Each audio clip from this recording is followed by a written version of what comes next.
Hi dears, ഇന്ന് ഞങ്ങളുടെ ഒരു നോമ്പുതുറ വിശേഷവുമായിട്ടാണ് ഞാൻ വന്നിരിക്കുന്നത്. ആദ്യം നമുക്ക് പത്തിരി ഉണ്ടാക്കാം. അതിനായി തിളച്ച വെള്ളത്തിലേക്ക് ഉപ്പും കുറച്ച് ഓയിലും ഒഴിക്കുക.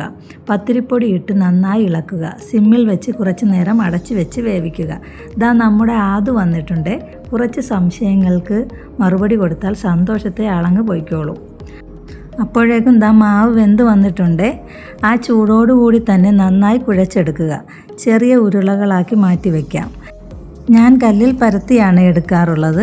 ഇങ്ങനെ പരത്തിയെടുത്താൽ ഫ്രിഡ്ജിൽ ടൈറ്റായിട്ട് അടച്ച് സൂക്ഷിച്ചാൽ കേടുകൂടാതെ ദിവസങ്ങളോളം ഫ്രഷ് ആയിട്ടും സോഫ്റ്റ് ആയിട്ടുമുള്ള പത്തിരി ഉണ്ടാക്കിയെടുക്കാം.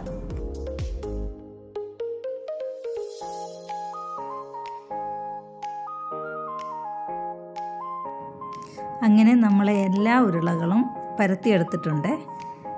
അതിനുശേഷം പാൻ ചൂടാക്കി തിരിച്ചും മറിച്ചും ഇട്ട് പത്തിരി ചുട്ടെടുക്കാം.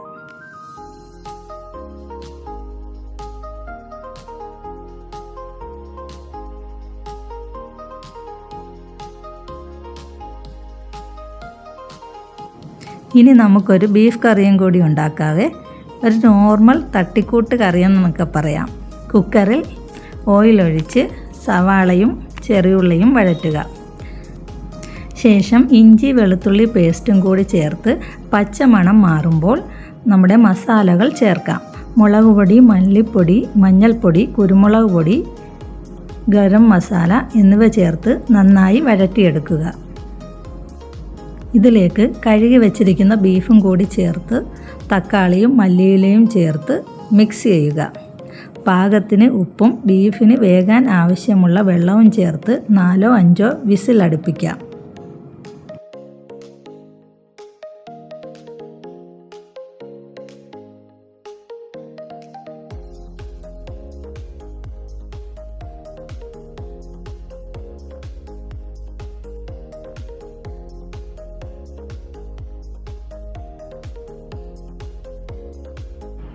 ഇനി നമുക്കൊരു കട്ട്ലറ്റ് കൂടി ഉണ്ടാക്കാവേ. അതിനായി പാൻ വെച്ച് ഓയിൽ ഒഴിക്കുക. വെളുത്തുള്ളി, ഇഞ്ചി, പച്ചമുളക് എന്നിവ ചെറുതായി അരിഞ്ഞത് ഇടുക. ശേഷം സവാള ചെറുതായി അരിഞ്ഞതും ആവശ്യത്തിന് ഉപ്പും ചേർക്കുക. ചിക്കൻ മസാലയും ഗരം മസാലയും ചേർത്ത് വഴറ്റുക. അതിലേക്ക് ഉപ്പും കുരുമുളകും ചേർത്ത് വേവിച്ച ചിക്കൻ മിക്സിയിലിട്ട് ക്രഷാക്കി എടുത്തതാണ്, അതും കൂടി ചേർക്കുക. ശേഷം കിഴങ്ങ് വേവിച്ചത് നന്നായി ഉടച്ച് ചേർക്കുക. എല്ലാം കൂടി നന്നായി മിക്സ് ചെയ്ത് യോജിപ്പിച്ച് വയ്ക്കുക. കുറച്ച് മല്ലിയിലയും കൂടി ഇടാം.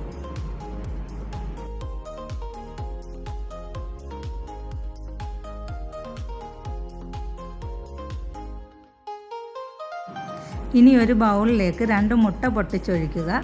അതിലേക്ക് ഗരം മസാലയും കോൺഫ്ലവറും ചേർത്ത് കട്ടയില്ലാതെ നന്നായി മിക്സ് ചെയ്ത് വയ്ക്കുക. ഇനി ഈ മിക്സ് കട്ട്ലറ്റിൻ്റെ ഷേപ്പിലാക്കി മുട്ടയുടെ ബാറ്ററിൽ ഡിപ്പ് ചെയ്ത് ബ്രെഡ് ക്രംസിൽ കോട്ട് ചെയ്തെടുത്ത് തിളച്ച എണ്ണയിലേക്കിട്ട് 2 വശവും ബ്രൗൺ നിറമാകുമ്പോൾ കോരിയെടുക്കാം.